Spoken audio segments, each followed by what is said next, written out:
Hello everybody, today I want to show you some French girl aesthetic makeup. So what is this French aesthetic really?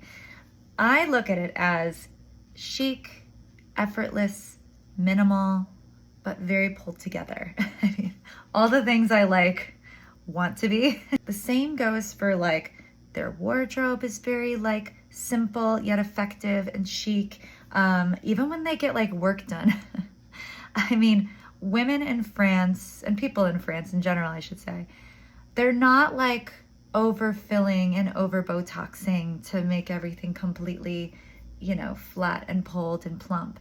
They do little bits here and there, and it's very, again, minimal yet effective, right? It's not there to completely eradicate and change how they look.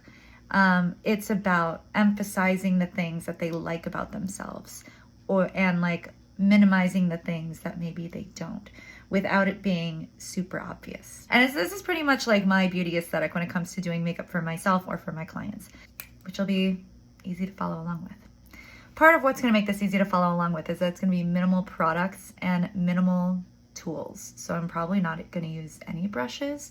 Most likely we'll just use my hands, but yeah, so it'll be really easy to follow along. To get the ball rolling, I do want to focus on skin. I love a skin forward kind of look, and I definitely want the skin to shine through. So I decided to take a few extra minutes before doing anything to do a little hydrating mask. So of course I'm going with my favorite Tata Harper Hydrating Floral Mask. This is such a beautiful mask. I love it.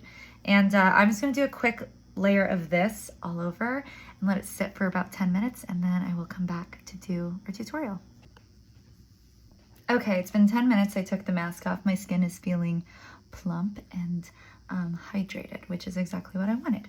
So because this is a very skin focused, skin forward look, I'm just gonna focus on my skin prep.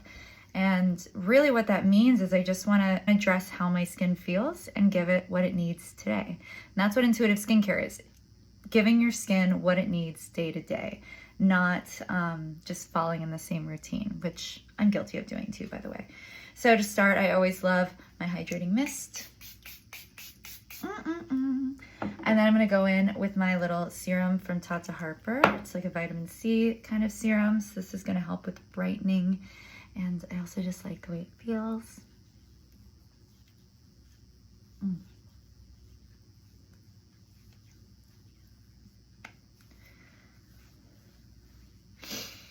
So nice. Next, I'm going to actually go in with my moisturizer. Of course, also Tata Harper, the Reparative Moisturizer.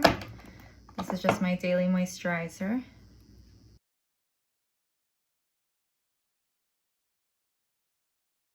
Lovely. So because this is a very minimal makeup look, and I really want to focus on getting my skin looking and feeling as best as it can without anything on it, I am going to do a little bit of gua sha. And the reason why I want to do this is because I do want to help create a little bit more sculpting in the face.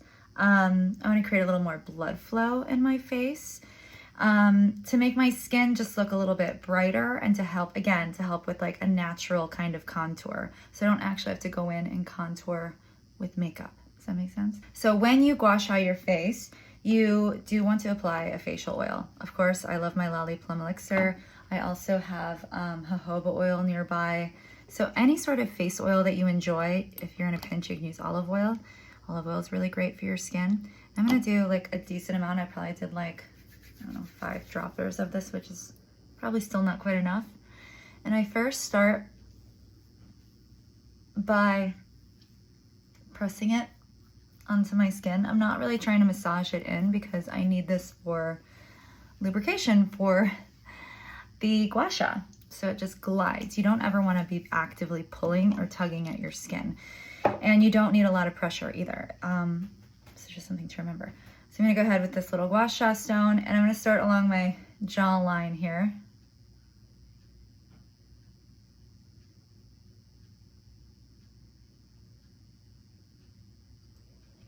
And I also like to do a little wiggle.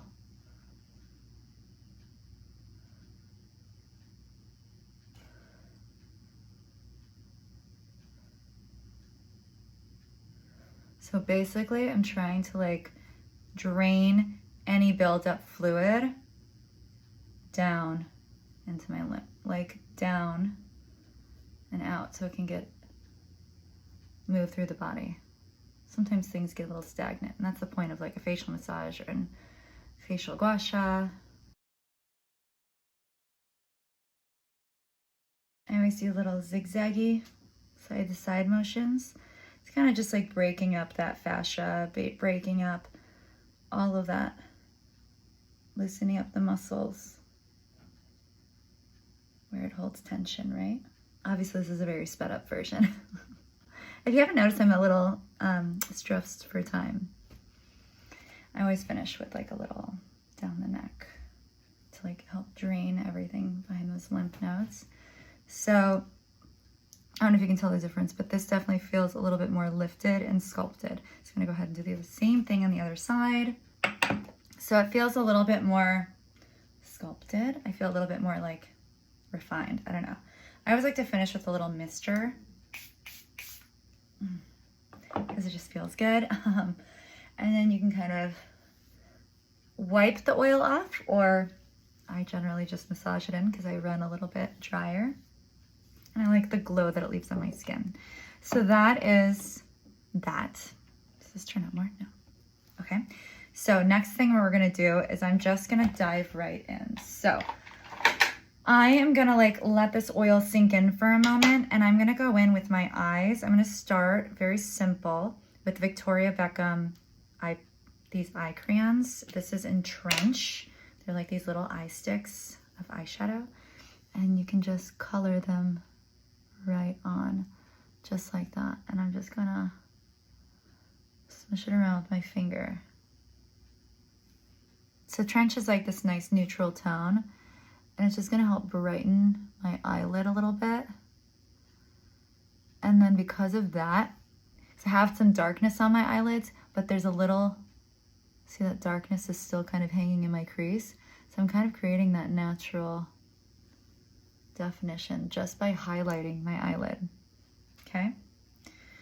Next, let's see what's going on here.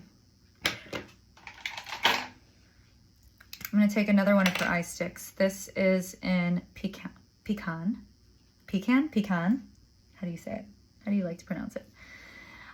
Which is more of like a brownie kind of shade. I'm going to move my mirror a little bit closer. And I'm just going to kind of like run this along the lash line to get a little definition. So it's like eyeliner that's not eyeliner, if that makes sense. It's gonna give me a little definition. I'll see it just kind of changes the way my eyes look.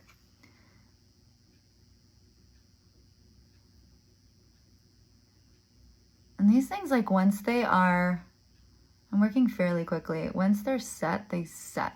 Like they're not going anywhere. Okay, I'm gonna do this under the eyes too. Simple. C'est bon, c'est bon.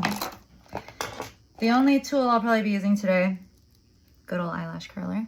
Open up those eyes. Next, I'm just gonna go with a very simple mascara, my Tower 28, which you know I love. I'm just gonna go in and really focus it on the root out to the ends. That's gonna give me the most bang for my buck when it comes to applying your mascara. Here's one coat. I'm gonna go in for a second coat. Something I do like to do is actually kind of prop my eyelid up a little like that. See how it just lifts the lashes so I can get really tight? Beautiful. A little bit on the bottom too. Okay, so the trick when you smudge mascara on your eye makeup, under your eyes, whatever, let it dry and then it'll just flake off later. So it just saves you a big mess. So I'm just gonna leave any smudging that happened and get back to it later. So let's move on to my skin. That's pretty much it for my eyes. I just wanna go in with an illuminating kind of primer to give me that like glowy effect. I don't plan on putting any foundation on my skin today. I really wanna go for that luminous, minimal, effortless kind of look. My skin is actually in pretty decent shape. I have a little bit of a blemish, a couple blemishes right there. And my redness tones down when I'm tan. Like you don't notice the pink down here as much. So it is slightly pinker here, but it doesn't bother me. And again, it'll create that more natural looking skin finish, which essentially is going to just help this look to feel, again, more effortless. If it's not too perfected and not too like every little detail is touched and primped and covered, that's not what we're going for today. We're going for like that natural, minimal, yet like effective kind of approach. So anyways, going with the Cure Vice, what do they call this? This is their beautiful primer, and it really is beautiful. So I will show you. It's kind of opalescent. See how it gives a nice little glow to the skin? So I'm just gonna apply this basically everywhere because I want that glow all over. It's just gonna make everything look super luminous and alive and pretty. This is a lovely primer. It feels nice and light.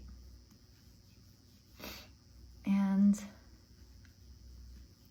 just love what it does for my skin. So it's giving me the highlight that I like. So I don't need to add highlighter.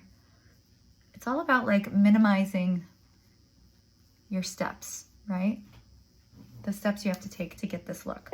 So now I'm gonna go in with my LYS concealer. This is in, I feel like this is MP3. And I'm just gonna dot where I feel like I need it. Always starting with a little around the eyes to kind of help, you know, diffuse any discoloration. And I'm just tapping it with my finger. I'm not wiping, right? I'm not wiping, because if you wipe, you're just gonna wipe the product around and it causes a lot more friction. So tapping, little gentle tapping motions to kind of gently blend it all together.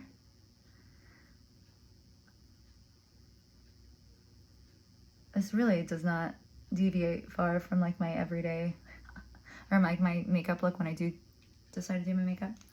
Okay, so I'm gonna use the same one because I'm tan now, and I'm just gonna touch up little blemishes.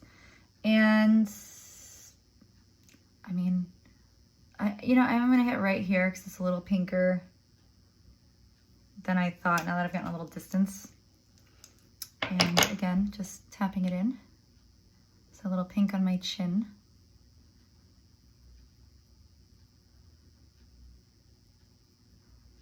And just tap in those little blemish areas. Take any leftover from here and smush it around where I see other redness.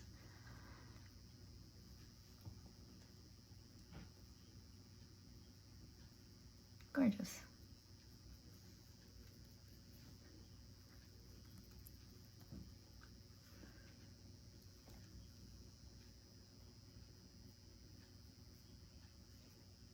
Okay, I'm gonna go back in to just retouch this one little spot. So sometimes I'll go in the first time, and then I'll go in the second time a little bit more precisely, and just try to gently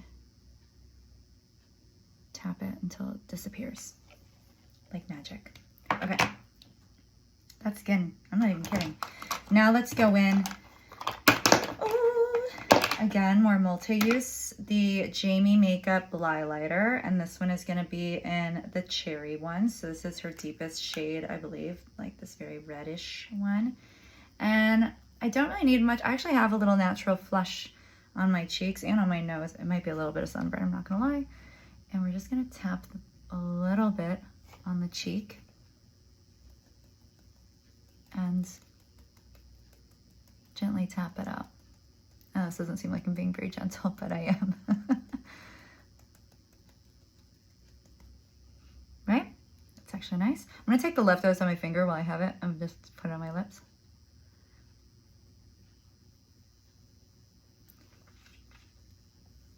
It gives me that nice color. especially since I did a little something on the eyes. I'm using the palm of my hand if I feel like I need to like help blend a little bit more. And then I'm just gonna take whatever is left, not much, and just kind of swipe it along my eye here. It kind of brings that color into the eyes. So it's a little on the eyes, a little on the lips. Oh my gosh, the last part. We gotta do the brows. I'm just gonna comb through. We're almost there. Look how fast and easy this was. It's been, well, I guess it's been 18 minutes. That's because I'm talking and looking for stuff. Okay. I'm not as organized. I should be more organized. Oh, there you are. Okay, I'm gonna use the Cure Vice Brow Gel. Just gonna scrape off some of this. And hit my brow. So one of my favorite tricks for a natural brow is to just go in with your brow gel first. So your tinted brow gel, because this does quite a bit. It's gonna help fluff them up a little, fill in a little bit. I go with the clean spoolie to help disperse it, make sure there's no clumps, and just kind of help shape. But do this, and then if there's like an obvious gap, you can fill in with a pencil or a shadow or something. But this looks so much more natural than if you were to go in with a pencil first and fill in all those little gaps. Whoops. And then go with your gel. It's just gonna be a heavier look. It's gonna look more made up, which is fine. But for this, we want this to be very natural looking brow, you know? And I don't really need much. I don't really have, my brows are just thin naturally. So, and there's not many like holes in my brow. Nothing I really have to pencil in. There's a couple areas that I might want to touch on, but nothing major. Brows, you always want to get a little distance. So I'm looking in a big mirror, I'm looking in a magnifying mirror, well, not a closer mirror. I'm looking in the camera because it helps me to see all the vantage points without getting too far gone. But yeah, trying to see in here, trying to see in here. Make sure that they're even. All right. Okay, let me show you the final look after I change. But also, I'm gonna just kind of, I have a little mascara, smudge that right off. And these little areas. See how easy that was? Didn't smear all over? Okay, let me put an outfit on and then I'll be right back. Okay, fini. This is the look. Very, very natural skin finish, but it looks luminous. It looks radiant and healthy. It doesn't look overdone. You see how there's different tones happening on my face still? I have pink along my nose and my cheek. There's a little hint of it on the eye. The eyes are super soft, natural, pretty, but they look bright. They look awake. My eyelashes are standing out. My eyes are standing out a little bit more. They just look pretty. And then, you know, the cheek and the lip are the same color, tone. Brows are natural. So that's it. What do you think? Would you try this? Do you like this? Is this how you do your makeup? Let me know in the comments.